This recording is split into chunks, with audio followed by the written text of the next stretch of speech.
이제 다 같이 일어나셔서 영과 진리로 주일 예배를 하나님께 드리시겠습니다.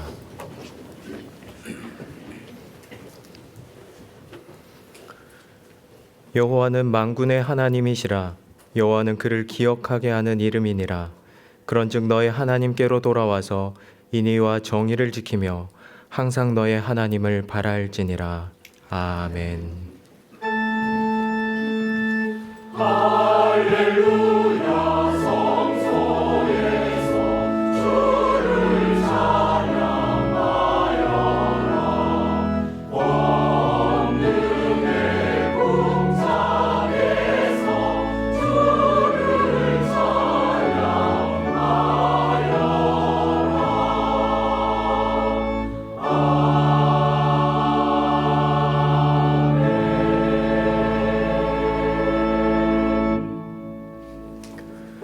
하나님 아버지, 흩어졌던 주의 백성에게 예배의 자리를 허락하시고 시간을 구별하여 하나님 앞으로 불러 모아주신 것 감사합니다. 지난 한 주간 자비와 인애를 베푸시고 머무는 곳마다 함께해 주신 신실하신 은혜로 살았음에도 우리는 인애와 정의의 발자국을 남기지 못했고 세상을 향한 욕망을 절대화하며 살았습니다. 더러운 죄의 자리에 퍼질러 앉아 있으면서도 이를 당연히 여긴 우리를 용서해 주시옵소서. 이 시간 예배를 드리며 우리의 싸움이 혈과 육의 싸움이 아님을 깨닫고 우리 힘의 원천이신 하나님을 바라는 믿음을 더하여 주시옵소서. 날마다 우리를 통해 하나님의 말씀이 드러나고 증거되는 삶을 살아가겠다고 결단하며 진전하고 열매 맺는 믿음을 갈망하게 하옵소서. 우리를 구원하신 주 예수님의 이름으로 기도드리며 이제 우리 모두 주님께서 가르쳐 주신 기도를 감히 주님의 이름으로 담대히 드리오니, 하늘에 계신 우리 아버지여, 이름이 거룩히 여김을 받으시오며 나라의 임하옵시며 뜻이 하늘에서 이룬 것 같이 땅에서도 이루어지이다. 오늘날 우리에게 일용할 양식을 주옵시고 우리가 우리에게 죄 지은 자를 사하여 준 것 같이 우리 죄를 사하여 주옵시고 우리를 시험에 들게 하지 마옵시고 다만 악에서 구하옵소서. 대개 나라와 권세와 영광이 아버지께 영원히 있사옵나이다. 아멘.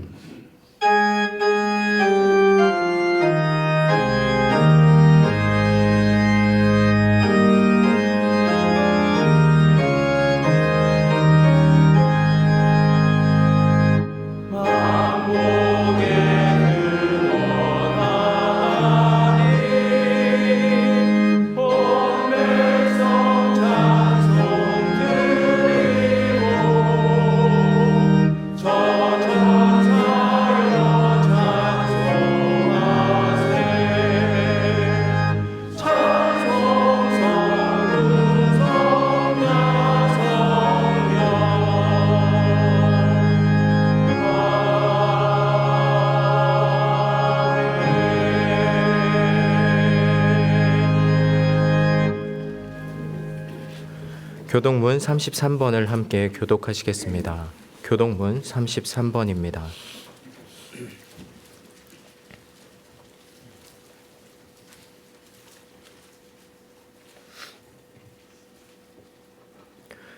하나님이여, 주의 판단력을 왕에게 주시고 주의 공의를 왕의 아들에게 주소서. 그가 주의 백성을 공의로 재판하며 주의 가난한 자를 정의로 재판하리니 의로 말미암아 산들이 백성에게 평강을 주며 작은 산들도 그리하리로다. 그가 가난한 백성의 억울함을 풀어주며 궁핍한 자의 자손을 구원하며 압박하는 자를 꺾으리로다. 그들이 해가 있을 동안에도 주를 두려워하며 달이 있을 동안에도 대대로 그리하리로다. 그는 뱀풀 위에 내리는 비같이 땅을 적시는 소낙비같이 내리리니 그의 날에 의인이 흥왕하여 평강의 풍성함이 달이 다할 때까지 이르리로다. 바다까지와 강에서부터 땅끝까지 다스리리니 모든 왕이 그의 앞에 부복하며 모든 민족이 다 그를 섬기리로다. 아멘. 전능하사 천지를 만드신 하나님 아버지를 내가 믿사오며 그 외아들 우리 주 예수 그리스도를 믿사오니 이는 성령으로 잉태하사 동정녀 마리아에게 나시고 본디오 빌라도에게 고난을 받으사 십자가에 못 박혀 죽으시고 장사한 지 사흘 만에 죽은 자 가운데서 다시 살아나시며 하늘에 오르사 전능하신 하나님 우편에 앉아 계시다가 저리로서 산자와 죽은 자를 심판하러 오시리라. 성령을 믿사오며 거룩한 공예와 성도가 서로 교통하는 것과 죄를 사하여 주시는 것과 몸이 다시 사는 것과 영원히 사는 것을 믿사옵나이다. 아멘.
은혜로우신 하나님 아버지, 인간의 역사 속에서 주님의 계획과 권능이 함께하고 계심을 믿으며 존귀와 감사함을 드립니다. 원죄로 인해 죽을 수밖에 없는 우리를 버려두지 아니하시고 예수님의 십자가를 통해 영생의 특권을 주셨는데도 세상의 일들의 눈이 멀어 알게 모르게 주님께 지은 죄를 회개하오며 자비를 구합니다. 인간을 창조하시고 생명의 근원이 하나님임을 여러 사건을 통해 보여주셨는데도 인간의 무지함과 완악함으로 인해 생명이 파괴되는 야만적인 전쟁이 난무하오니 주님의 은혜를 간구합니다. 질병과 경제적 어려움, 그리고 갑작스러운 이별과 상실감의 고통으로 인해 힘들어하는 이들에게 하나님과의 진정한 교제를 통해 영육 간의 건강한 삶이 이어지도록 자비와 긍휼을 베풀어 주셔서 우리의 삶이 하나님을 향해 창문을 열고 하나님만을 목적 삼고 살아갈 수 있게 도와주시기를 기도합니다. 그리하여 주님과 나의 관계가 온전히 작동되는 거룩한 그리스도인으로 걸어가게 도와주옵소서. 혼란 속에 대한민국을 하나님께서 간섭하여 주셔서 위정자들이 밑가지로 섬기는 문화가 모든 분야에 뿌리내리는 계기로 만들어 주시고 한 사람도 소외되고 어려움을 겪는 이가 없게 도와주시길 기도드립니다. 처음으로 수상한 노벨 문학상의 감격이 대한민국의 위상이 고양되고 하나님께 감사함을 잊지 않는 계기가 되도록 도와주시길 기도합니다. 정한저 목사님으로부터 선포되는 말씀을 통해 모두 성령으로 하나 되게 하여 주시고 예배를 위해 수고하는 성가대를 비롯한 모든 손길 위에 함께하여 주시기를 원하오며 이 모든 말씀 살아계신 우리 주 예수 그리스도 이름으로 기도드립니다. 아멘.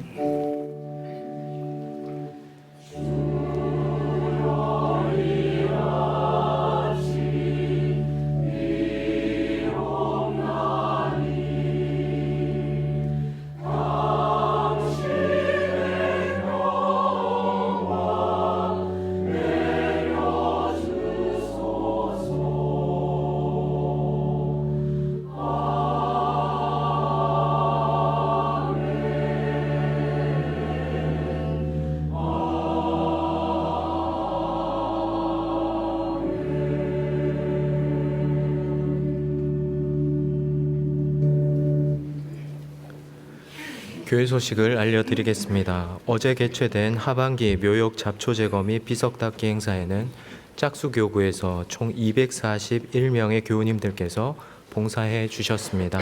수고해 주신 모든 분들께 감사를 드립니다. 지난 주일에 있었던 공동담임 강효선 목사 신임에 대한 공동의회 투표에서 투표 대상 인원 8,867명 중 5,007명이 참여하여 찬성 4,832표, 반대 175표로 공동담임 강효선 목사 신임이 가결되었습니다. 첫째 주일인 오늘은 우리 교우님들 위해 홍보관 2층 양화진 선교사 전시실인 양화진 홀을 개방합니다. 상임위원회가 이번 주 목요일 오후 7시 30분에 선교기념관 한경직 홀에서 열립니다. 제18회 감사주일 맞이 축하의 밤이 감사함으로 창문을 열고 라는 주제로 11월 13일 수요일에 열립니다. 각 교구에서 준비한 다양한 공연으로 꾸며지며 오늘부터 예배실 입구 및 홈페이지에서 사행시 공모를 함께 해오니 많은 참여를 부탁드립니다. 제55회 세례 입교식 및 성찬식이 12월 11일 수요일 오후 8시에 홍보관 예배실에서 있습니다. 세례 또는 입교를 원하시는 분은 오늘까지 안내 비치된 신청서를 제출하시거나 홈페이지 신청 및 안내에서 신청해 주시기 바랍니다. 신청자는 2회 교육에 참석해야 하며 새신자반을 이수하신 분은 교육 과정이 면제됩니다. 한국기독교 순교자기념관 안내 봉사자를 모집합니다. 봉사를 원하시는 분은 신청서를 제출하시거나 홈페이지 신청 및 안내에서 신청해 주시기 바랍니다. 11월 1일부터 천영화 목사가 전임교역자로 사역을 시작했습니다. 천영화 목사는 1985년생으로 백석대 기독교 교육학과와 백석대 신대원을 졸업했고 우리 교회에서는 방송과 청년교구를 섬기게 됩니다.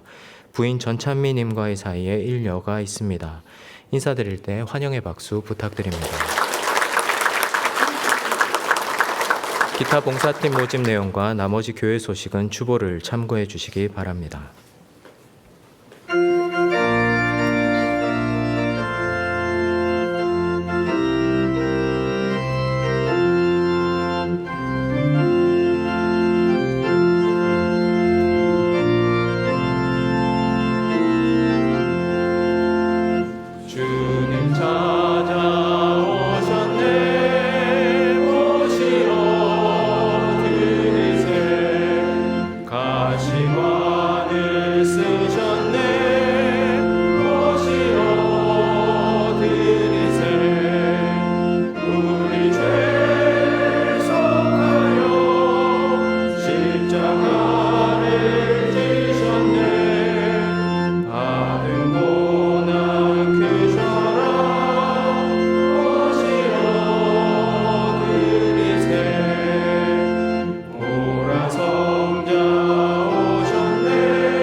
오늘 우리에게 주시는 하나님의 말씀은 에베소서 1장 15절에서 19절입니다.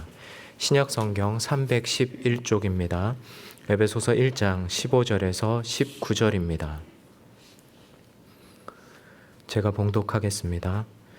이로 말미암아 주 예수 안에서 너희 믿음과 모든 성도를 향한 사랑을 나도 듣고 내가 기도할 때에 기억하며 너희로 말미암아 감사하기를 그치지 아니하고 우리 주 예수 그리스도의 하나님 영광의 아버지께서 지혜와 계시의 영을 너희에게 주사 하나님을 알게 하시고 너희 마음의 눈을 밝히사 그의 부르심의 소망이 무엇이며 성도 안에서 그 기업의 영광의 풍성함이 무엇이며 그의 힘의 위력으로 역사하심을 따라 믿는 우리에게 베푸신 능력의 지극히 크심이 어떠한 것을 너희로 알게 하시기를 구하노라. 아멘.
사울은 본래 유대교 열혈 신자였습니다.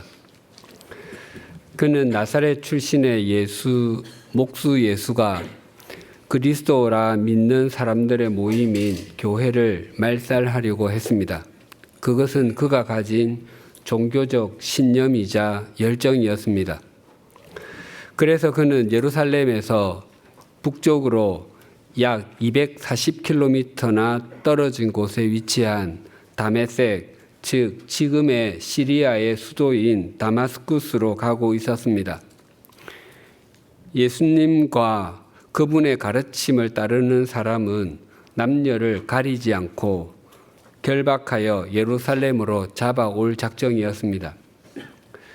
당시 다메섹에는 약 4만 명의 유대인과 30개가 넘는 회당이 있었다고 알려집니다. 그는 대제사장에게 직접 공문, 즉 위임장을 요청했습니다. 그가 그렇게 한 이유는 예수 그리스도를 따르는 사람을 예루살렘으로 잡아와서 종교 재판을 열어 죽이기 위함이었습니다. 그런데 호련히 하늘로부터 빛이 내려와 사울을 둘러 비추었습니다. 그리고 이런 음성이 들렸습니다. 사울아, 사울아, 내가 어찌하여 나를 박해하느냐. 사울은 땅에 엎드려 당신은 누구십니까? 라고 물었고 나는 내가 박해하는 예수라 라는 답변이 들려왔습니다. 사울은 빛이시자 부활하신 예수님을 만난 것은 정오였습니다. 정오는 태양이 하늘 한가운데 있을 때이고 태양빛이 가장 강렬할 때입니다. 중동의 정오 태양빛은 생각만 해도 눈이 부십니다. 사울은 그렇게 눈부신 중동의 한낮 정오에 빛이신 예수 그리스도를 만났습니다. 그런데 그렇게 눈이 부신 가운데 부활하신 예수 그리스도를 만난 사울에게 무슨 일이 있었는지 사도행전 9장 8절과 9절은 이렇게 전합니다. 사울이 땅에서 일어나 눈은 떴으나 아무것도 보지 못하고 사람의 손에 끌려 다메섹으로 들어가서 사흘 동안 보지 못하고 먹지도 마시지도 아니하니라. 사울은 사흘 동안 앞을 보지 못했을 뿐만 아니라 아무것도 먹지도 마시지도 않았습니다. 사울이 예수 그리스도를 만나기 전에는 예수 그리스도의 빛은 한 번도 생각해 본 적이 없었습니다. 그에게 빛은 오직 유대교의 빛, 세상의 빛이 전부였습니다. 앞을 보지 못하고 먹지도 마시지도 않았던 사울은 그의 이전의 삶의 마침표를 찍고 예수 그리스도 안에서 새로운 삶을 살아가게 해주는 작심의 기간이었습니다. 주님께서는 사울에게 시내 다메섹으로 들어가라고 하셨습니다. 앞을 볼 수 없었던 사울은 다른 사람의 손에 이끌려 다메섹으로 들어갔습니다. 다메섹은 본래 사울이 가려던 목적지였습니다. 그러나 주님을 만난 이후에는 다메섹을 향하는 사울의 발걸음의 목적이 달라졌습니다. 이전과는 정반대가 되었습니다.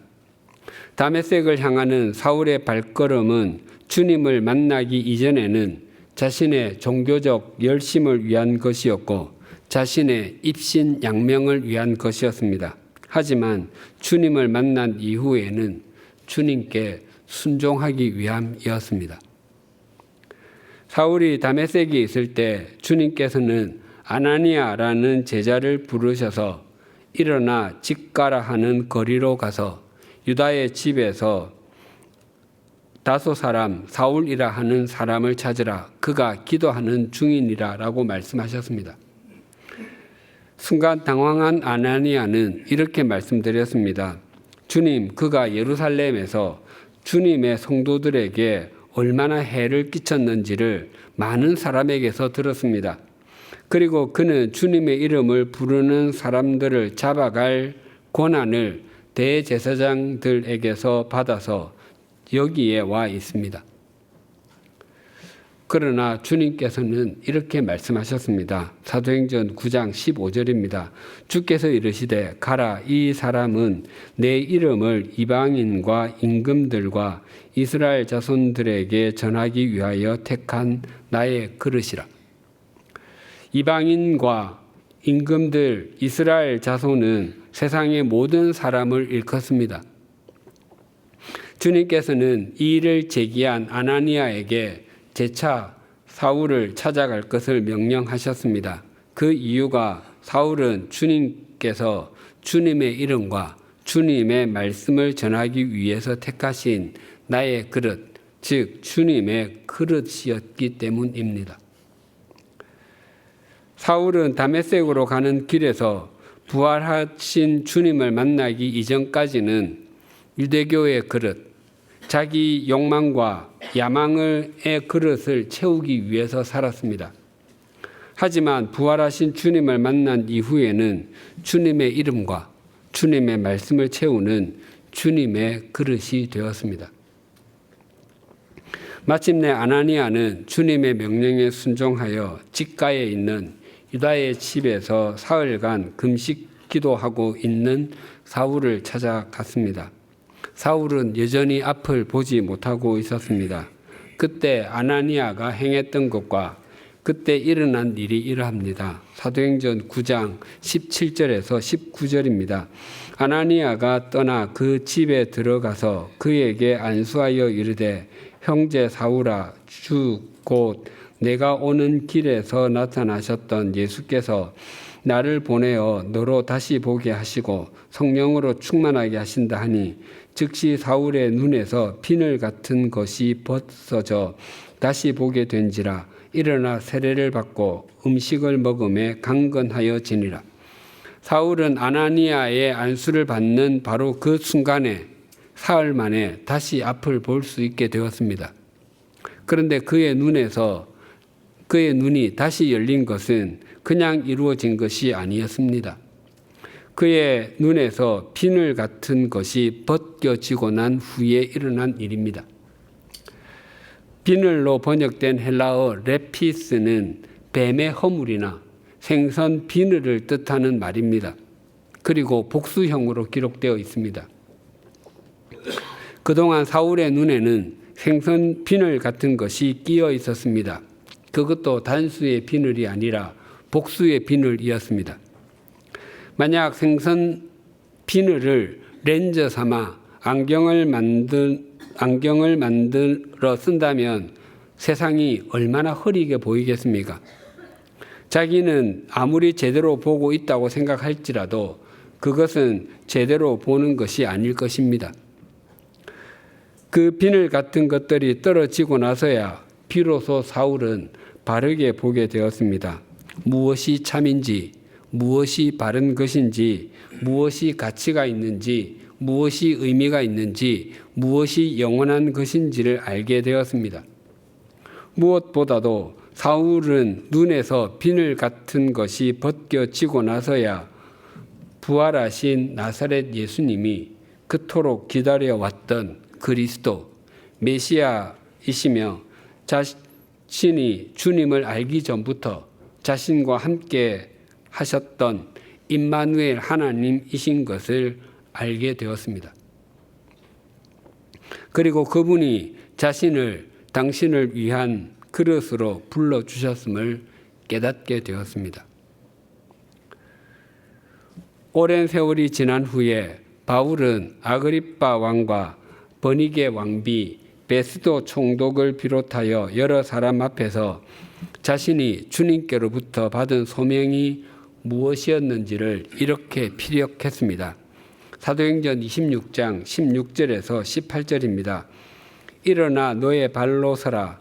내가 내게 나타난 것은 곧 내가 나를 본 일과 장차 내가 내게 나타날 일에 너로 종과 증인을 삼으려 함이니 이스라엘과 이방인들에게서 내가 너를 구원하여 그들에게 보내어 그 눈을 뜨게 하여 어두움에서 빛으로 사탄의 권세에서 하나님께로 돌아오게 하고 죄 사함과 나를 믿어 거룩하게 된 무리 가운데서 기업을 얻게 하리라 하더이다.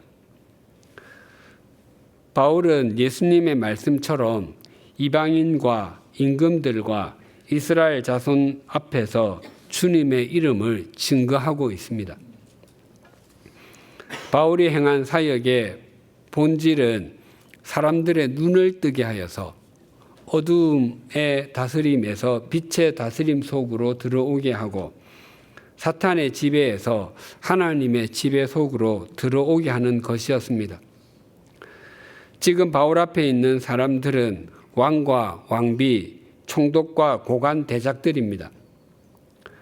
그들의 삶에는 세상의 각광이 비추어서 누가 봐도 화려해 보입니다. 반면에 바울은 한낱 죄수에 불과합니다. 그러나 바울은 그들 모두가 오히려 어둠 속에 있다고 말합니다. 자신도 과거에는 빛 속에 있었다고 생각했지만 실상은 어두움 가운데 있었습니다. 하지만 부활하신 주님을 뵙고 눈에서 비늘 같은 것들이 떨어진 후에 비로소 바르게 볼 수 있게 되었습니다.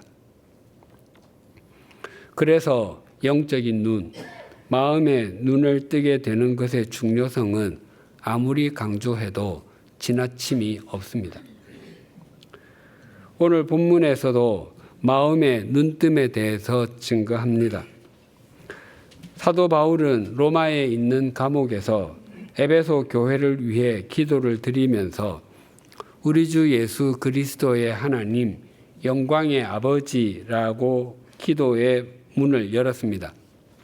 우리 주 예수 그리스도의 하나님은 우리의 기도를 받으시는 하나님은 우리의 죄를 영원히 용서해 주시기 위해 또 우리를 영원히 살려주시기 위해 우리 주님 예수 그리스도를 십자가에 내어주실 정도로 우리를 사랑하시는 분이시라는 의미입니다. 또 영광의 아버지라고 부르는데 그 의미는 우리가 믿는 하나님 아버지는 영광스러운 분이실 뿐만 아니라 우리가 하나님을 닮도록 만드시는 분이시라는 것입니다. 우리의 기도를 받으시는 하나님이 이런 분이시라는 것을 우리가 중심으로 받아들이면 우리가 기도를 드리기 위해서 머리를 숙일 때마다 가슴이 벅차고 감동이 밀려올 것입니다. 오늘 본문 18절과 19절이 이렇게 증가합니다. 너희 마음의 눈을 밝히사 그의 부르심의 소망이 무엇이며 성도 안에서 그 기업의 영광의 풍성함이 무엇이며 그의 힘의 위력으로 역사하심을 따라 믿는 우리에게 베푸신 능력의 지극히 크심이 어떠한 것을 너희로 알게 하시기를 구하노라. 바울은 에베소 교회 사람들이 알게 되기를 바라는 세 가지를 구한다고 합니다. 그것은 하나님의 부르심의 소망, 하나님의 기업의 영광의 풍성함, 그리고 우리 하나님께서 우리에게 베푸신 능력의 지극히 크심입니다. 그런데 이 세 가지를 알기 위한 선결 조건이 있습니다. 그것은 마음의 눈이 밝아지는 것입니다. 마음의 눈이 밝아지지 않는다면 이 세 가지를 알지도 못할 뿐만 아니라 자신에게 이미 이루어진다 할지라도 그 사실을 알지 못하게 됩니다. 마음의 눈이 밝아져야 한다는 것은 본래 인간은 마음의 눈이 어두운 상태에 있다는 것입니다. 마음으로 번역된 헬라어는 카르디아인데 신체 기관 중에서 심장을 가리키는 말입니다. 세계 대부분의 언어에서 신체 장기로 감정을 표현하곤 합니다. 우리나라 말에도 심장으로 감정을 표현하는 관용 어구가 있습니다. 심장이 크다, 작다. 심장이 강하다, 약하다. 심장이 뛰다. 심장에 파고들다 등이 있습니다. 성경에서 말하는 마음, 즉 카르디아는 감정을 표현하는 장기의 역할을 훨씬 더 뛰어넘습니다. 한 율법사가 예수님을 시험하기 위해서 선생님, 율법 중에서 어느 계명이 크니까라고 질문을 던졌습니다. 그때 예수님께서 내 마음을 다하고 목숨을 다하고 뜻을 다하여 주 너의 하나님을 사랑하라라고 말씀하셨습니다. 여기에서 내 마음을 다하여 하나님을 사랑하라라고 하는 것은 감정에 따라서 감정이 움직일 때만 하나님을 사랑하라는 말이 아닙니다. 우리 인격의 중심, 우리 존재와 행동의 최우선 순위를 말하는 것입니다. 그러니까 마음의 눈을 밝혀주신다라고 하는 것은 전 인격의 눈, 전 존재와 삶의 눈, 영적인 눈이 밝아져야 한다는 것입니다. 그래서 어떤 신약 성경 사본에는 카르디아, 마음을 디아노이아라고 번역하는데 그 의미는 지각 또는 총명입니다. 오늘 본문 17절에서 19절과 대조되는 말씀이 에베소서 4장 17절에서 19절입니다. 그러므로 내가 이것을 말하며 주 안에서 증언하노니 이제부터 너희는 이방인이 그 마음에 허망한 것으로 행함 같이 행하지 말라. 그들의 총명이 어두워지고 그들 가운데 있는 무지함과 그들의 마음이 굳어짐으로 말미암아 하나님의 생명에서 떠나 있도다. 그들이 감각 없는 자 되어 자신을 방탕에 방임하여 모든 더러운 것을 욕심으로 행하되 마음의 눈을 뜨지 못한 자연인의 모습이 이러합니다. 그때는 언제나 자기 자신, 특히 자신의 욕망이 삶의 기준이 됩니다. 그래서 자기 마음대로 살려고 합니다. 총명이 어두워졌다는 것은 분별력을 상실하다, 바르게 알지 못하고 바르게 생각하지 못하다라는 의미입니다. 그래서 허망한 것을 추구하게 됩니다. 주님을 알지 못했던 사람이 주님을 인격적으로 만나면 주님의 실상을 직면하는 순간에 자신의 실상을 직면하게 됩니다. 또한 자신의 실상을 직면하게 되는 순간에 주님의 실상을 직면하게 됩니다. 주님의 실상은 주님은 자신을 정말로 사랑하시는 분이시고 자신이 형편없음에도 지금까지 기다려주신 분이시고 자신을 품어주신 분이시라는 것입니다. 반면에 자신의 실상은 하나님의 생명에서 떠나 있었고 온갖 방탕에 내맡기는 삶을 살았고 오직 욕망과 야망을 추구하는 삶을 살았다는 것입니다. 그리고 그런 주님을 외면하고 살았던 것이 얼마나 큰 무지였고 얼마나 큰 죄였는지를 인정하게 됩니다. 주님을 몰랐던 지난날의 삶이 얼마나 후회되는지를 표현하는 노래 한 소절이 난 참 바보처럼 살았군요이고 주님께 돌아올 수밖에 없었던 자신의 현재를 표현한 찬송의 한 소절이 천부여 의지 없어서 손들고 옵니다입니다. 그리고 지난날의 자신은 그 누구보다도 제대로 생각하여 바르게 판단하고 있다고 생각했고 그 누구보다도 바르게 보고 바르게 걷고 있다고 생각했는데 주님을 만나고 보니 제대로 생각한 것과 제대로 보는 것과는 거리가 한참 멀었다는 것을 깨닫게 됩니다. 그런데 사도 바울은 에베소 교회를 위해서 기도를 드리면서 너희 마음의 눈을 떠서라고 하지 않고 너희 마음의 눈을 밝히사라고 합니다.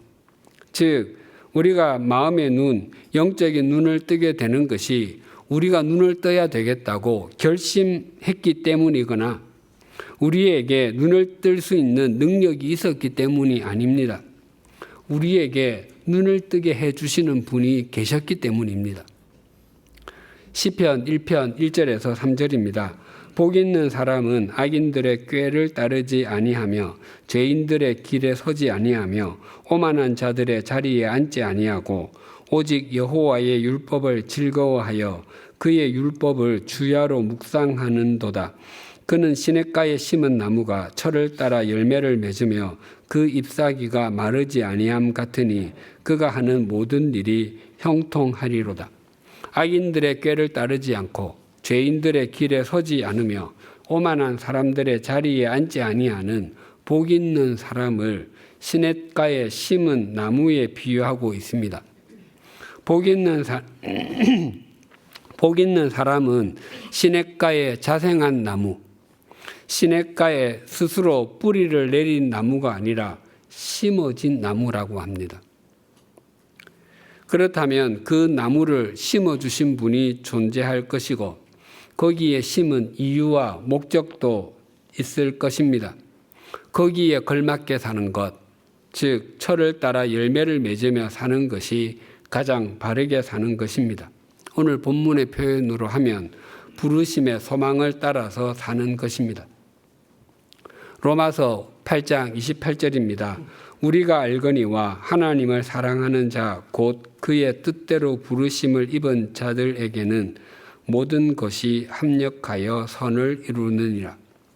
하나님은 우리의 마음의 눈을 밝혀주셨을 뿐만 아니라 우리의 인생을 통해서 선함을 만들어 가시는 분이십니다. 선함을 이루어 가신다고 해서 그것이 세속적인 관점에서 잘되다, 형통하다의 의미는 아닙니다. 우리를 향하신 하나님의 긍휼하심과 인도하심이 끝까지 지속된다는 의미입니다. 하나님께서 합력해서 선을 이루는 모든 것 가운데에는 우리가 생각하기에는 이해가 되지 않는 것이 있을 수도 있고 마음에 들지 않은 것이 있을 수도 있습니다. 그러나 우리가 하나님을 목적 삼고 우리의 삶이 하나님을 향하기만 하면 하나님께서는 모든 것을 합력하여 선을 이루어 가게 하십니다. 반드시. 요셉은 17살에 애굽으로 가게 되었고 30살에 애굽의 풍년과 흉년을 해결하는 총리가 되었습니다. 그래서 그를 통해 야곱의 자손 70명이 애굽으로 이주하게 되어 살게 되었습니다. 그리고 그가 죽고 약 400년이 지난 후에 이스라엘 자손 장정, 즉 가장만 해도 60만 명이나 되는 사람이 출애굽하여 약속의 땅 가나안을 향하게 되었습니다. 요셉은 한 번도 하나님 저를 우리 민족을 구원하는 통로로 써주십시오라고 기도하지 않았습니다. 그는 애굽으로 갈 계획이 전혀 없었습니다. 그리고 애굽에 가서도 공부를 하거나 직장 생활을 한 것도 아니었습니다. 그는 종살이를 했습니다. 그리고 억울한 누명을 쓰고 옥살이도 했습니다. 그 과정에서도 그는 하나님을 바라보았습니다. 마침내 요셉은 애굽의 총리가 되었고 7년의 풍년이 지나고 흉년 2년째에 곡식을 사러 온 형들을 만나게 되었습니다. 그들은 요셉을 종으로 팔아버린 장본인들이었습니다. 하지만 요셉은 이렇게 고백했습니다. 창세기 45장 5절입니다. 당신들이 나를 이곳에 팔았다고 해서 근심하지 마소서, 한탄하지 마소서. 하나님이 생명을 구원하시려고 나를 당신들보다 먼저 보내셨나이다. 자신은 팔려서 애국까지 왔지만 20여 년이 지나고 나서 되돌아보니까 하나님께서 나를 먼저 보내셨습니다라는 말 외에는 자신의 인생을 설명할 길이 없었던 것입니다. 그것이 요셉의 부르심의 소망이었던 것입니다. 저도 저의 32년의 사역을 돌아보면 하나님께서 곳곳으로 불러주셨고 인도해 주셨다는 말 외에는 다른 설명이 불가합니다. 바울도 자신이 예수 그리스도의 사도가 되겠다고 생각한 적이 한 번도 없었습니다. 그러나 주님께서 그를 부르셔서 그는 주님의 이름과 주님의 말씀을 전하는 주님의 그릇이 되었습니다. 루디아도 주님의 부르심에 좋은 예입니다. 사도행전 16장 13, 14절입니다. 안식일에 우리가 기도할 곳이 있을까 하여 문밖 강가에 나가 거기 앉아서 모인 여자들에게 말하는데 두아디라 시에 있는 자색 옷감 장사로서 하나님을 섬기는 루디아라 하는 한 여자가 말을 듣고 있을 때 주께서 그 마음을 열어 바울의 말을 따르게 하신지라. 바울 일행은 빌립보에서 안식일에 기도할 곳이 있는지를 찾았습니다. 당시 유대인 성인 남자 10명이 있으면 회당을 세울 수 있었습니다. 그렇지 못하면 기도할 곳, 즉 기도처를 세웠습니다. 빌립보가 유대인 성인 남자 10명이 없어서 기도처만 있는 그런 곳이었습니다. 바울은 기도처에 있는 여인들에게 주님의 말씀을 전했습니다. 그런데 그들 중에서 주님께서 마음을 열어주신 사람은 두아디라 출신의 자색 옷감 장사 루디아가 유일했습니다.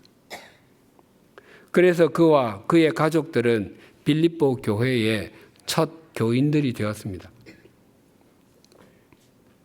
하나님께서 우리 마음의 눈을 밝혀주시고 우리를 불러주신 것이 분명하다면 우리는 그 부르심에 걸맞게 사는 것은 마땅한 일입니다. 부르심을 받은 우리가 어떻게 살아야 하는지 로마서 12장 1절 2절이 잘 일러줍니다. 그러므로 형제들아 내가 하나님의 모든 자비하심으로 너희를 권하노니 너희 몸을 하나님이 기뻐하시는 거룩한 산 제물로 드리라. 이는 너희가 드릴 영적 예배니라.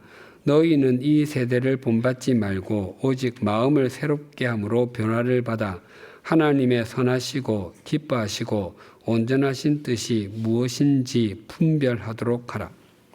구약 시대의 제사는 제물을 통해서 드렸습니다. 제물은 정결하고 흠이 없는 짐승이어야 했고 반드시 죽여서 드렸습니다. 곡식을 제물로 드릴 때는 반드시 고운 가루로 빻아서 드렸습니다. 그런데 이제는 우리 몸이 제물이 되어야 한다고 말씀하십니다. 제사의 제물은 죽여서 드렸지만 우리의 몸은 살아있는 제물이라고 합니다. 즉 우리의 삶이 하나님께 드리는 제물과 같아야 한다는 것입니다. 헌신 중에서 가장 기본적이면서도 중요한 헌신은 문자 그대로 자신의 몸, 시간을 드리는 것입니다. 흔히 물질보다 마음이 더 중요하다고 합니다. 그렇습니다. 진실로 그렇습니다. 하지만 몸이 함께하지 않는 마음은 공허한 망상과 같습니다. 성경은 우리 마음이 아니라 우리 몸이 성령의 전이라고 합니다. 또한 우리는 몸의 부활을 믿는 사람입니다. 그래서 그리스도인은 늘 있어야 할 자리에 있는 사람입니다. 직장인이 직장에 있어야 할 시각에 출근하지 않고 집에서 빈둥거리고 있다고 가정해 보십시다. 직장 상사로부터 전화를 받았습니다. 직장 상사가 화가 나서 당신 이 시간에 왜 집에 있어? 라고 말했을 때 부장님이 집으로 전화하셨잖아요 라고 답변하거나 제가 몸은 집에 있지만 마음은 회사에 가 있으니 걱정하지 마십시오 라고 답변한다면 아마 그는 그 다음 날부터 계속 집에 있어야 할 것입니다. 그리고 영적인 예배는 합당한 예배, 이성적 예배라는 의미인데 우리 교회의 신앙의 목표로 표현하면 예배의 생활화, 생활의 예배화입니다. 그 삶을 신실하게 사는 것입니다. 그리고 영적 예배, 예배의 생활의 예배와의 삶을 신실하게 살려면 하나님의 뜻을 바르게 분별하고 하나님의 부르심에 합당하게 사는 것입니다. 이 세대를 본받지 않고 마음을 새롭게 하여 변화를 받고 하나님의 뜻을 분별하려면 세속적 가치관의 틀이 아니라 하나님 말씀의 틀, 또 눈에 보이는 것이 전부라는 틀이 아니라 눈에 보이지 않는 것이 영원하다는 틀을 가져야 가능합니다. 우리가 주님에 의해 우리 마음의 눈이 밝아지게 되었고 주님께서 우리를 부르신 것이 분명하다면 우리가 주님을 향해 창문을 열 뿐만 아니라 그 부르심에 합당하게 또 어울리게 사는 것은 마땅한 일입니다. 혹 주님의 부르심에 합당하게 살아간다는 이유만으로 어려움을 겪거나 불이익을 당하고 있다면 감사하십시다. 주님께서는 반드시 그 모든 것을 통하여 합력하여 선을 이루실 것이고 우리를 통해서 주님의 말씀이 진리인 것을 드러나게 하시고 생명의 열매를 맺게 하실 것이기 때문입니다. 주님께 부르심을 받은 우리에게 주님 안에서 인생이 새로워지는 것보다 더 가치 있고 의미 있는 일은 없습니다. 기도하시겠습니다. 우리 주 예수 그리스도의 하나님, 영광의 아버지, 유대교와 자기 야망에 사로잡혀 살았던 사울이 다메섹으로 가다가 부활하신 예수 그리스도를 뵙고 눈이 사흘 동안 멀었다가 그 눈에서 비늘 같은 것이 떨어지고 나서야 예수 그리스도가 누구신지, 무엇이 바른 것인지, 무엇이 소중한 것인지를 비로소 깨닫게 되었습니다.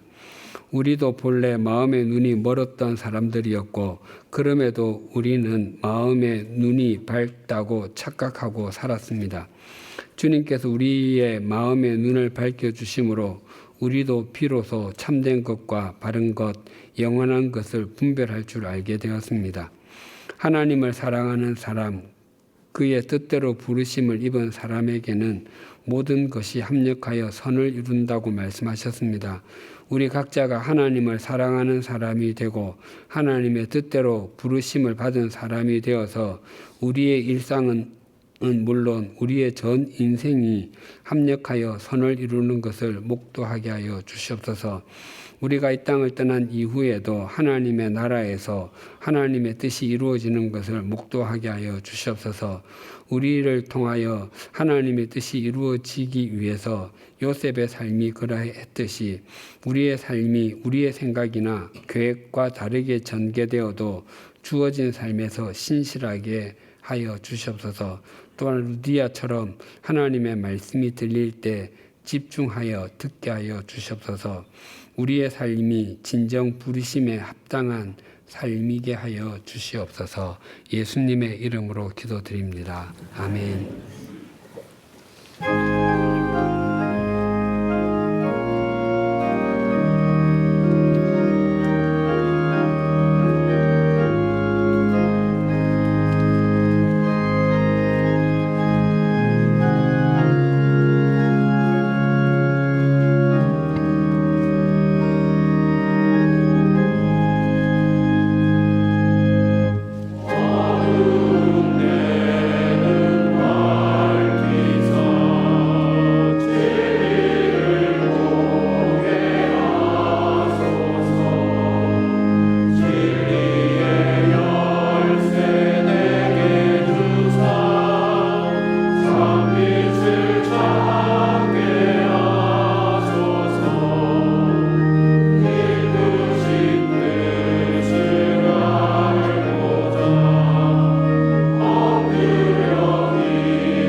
하나님 아버지, 우리의 마음의 눈을 밝혀주시기를 간구합니다. 주님을 밝히 만나 이 세상을 분별하고 내가 누구인지에 대해 바로 알게 해 주시옵소서.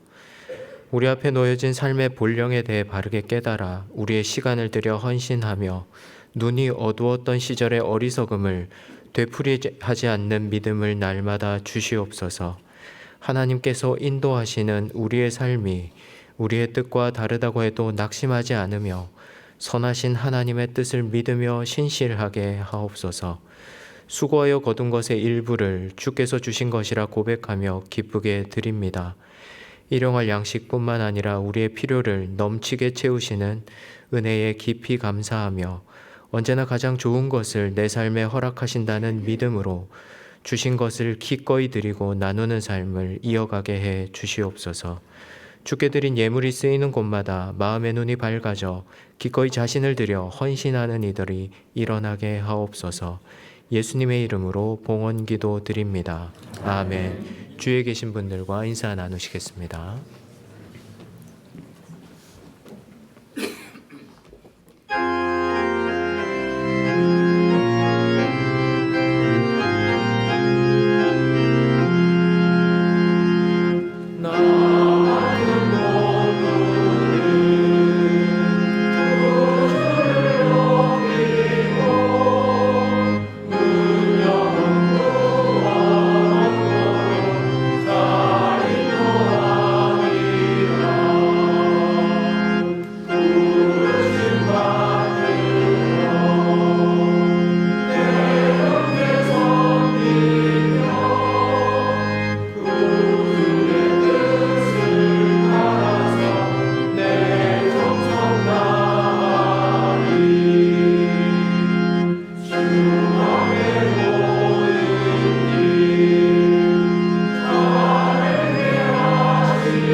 우리 주 예수 그리스도의 은혜와 하나님 아버지의 사랑과 성령님의 교통하심이 주님에 의해 마음의 눈이 밝혀지고 부르심을 받은 사람답게 주어진 삶의 자리에서 언제나 신실하게 살아가기를 소망하고 결단하는 주님의 사람들과 100주년 기념교회 위에 지금으로부터 영원토록 함께 해주시기를 간절히 축원하옵나이다. 아멘.